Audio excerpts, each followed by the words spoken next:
ভাইয়া আমাকে ওই ফোনটা দেখান তো। ওকে স্যার, দেখাচ্ছি।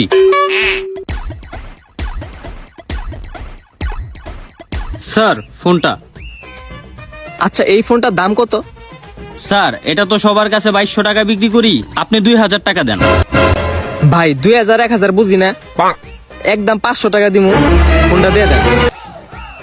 স্যার, ফোনটা 2000 টাকা কমে দেওয়াই যাবে না। ভাই আপনিই পারবেন, একমাত্র আপনিই পারবেন ফোনটা 500 টাকা আমারে দিতে। ভাই 500 টাকা পুরো ক্যাশ দিয়ে দিমু, ফোনটা আমারে দিয়ে দেন। সরি স্যার, আমি পারবই না। আইসা একটা কাজ করেন, আপনারও না আমারও না, আর 100 টাকা বেশি দেই, 600 টাকায় ফোনটা দিয়ে দেন। 600, 1000, 1500 এসব দিয়ে কিছুই হবে না। আমি 2000 টাকা আর 1 টাকা কম দিয়েও দিতে পারবো না। ঠিক আছে।